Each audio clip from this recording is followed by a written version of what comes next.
ದಂಟು ಸೊಪ್ಪಿದು ದಂಟು ಸೊಪ್ಪು ಮಸೊಪ್ಪು ಮಾಡೋಣ.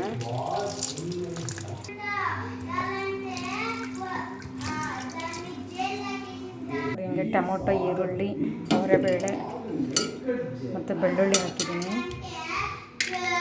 ಬೆಳ್ಳುಳ್ಳಿ ಇದಕ್ಕೆ ದಂಟು ಸೊಪ್ಪು ಹಾಕ್ಬಿಟ್ಟು ಮಸೊಪ್ಪು ಸಾಂಬಾರು ಮಾಡೋಣ.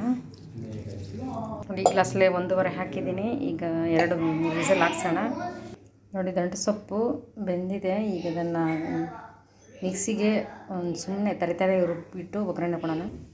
ನೋಡಿ, ಈ ರೀತಿ ಸ್ಮ್ಯಾಶ್ ಮಾಡಿದ್ದೀನಿ. ಈಗ ಇದಕ್ಕೆ ಹಾಕ್ಕೊಳ್ಳೋಣ. ಬೇಳೆನ ಬೆಂದಿದೆ ನೋಡಿ, ಇದಕ್ಕೆ ಹಾಕ್ಕೊಳ್ಳೋಣ. ಓಕೆ, ನೋಡಿ, ಅದಕ್ಕೊಂದು ಒಗ್ಗರಣೆ ಕೊಟ್ಟೆ. ಒಂದು 5 ನಿಮಿಷ ಕುದಿಸಿದ್ದೀನಿ. ಅವರೆಬೇಳೆ, ಈ ದಂಟು ಸೊಪ್ಪು ಹಾಕಿ ಮಸೊಪ್ಪು ಮಾಡಿದ್ದೀನಿ. ತುಂಬ ಚೆನ್ನಾಗಿರುತ್ತೆ ಅನ್ನಕ್ಕೆ. ದಂಟು ಸೊಪ್ಪು ಸಾಂಬಾರು.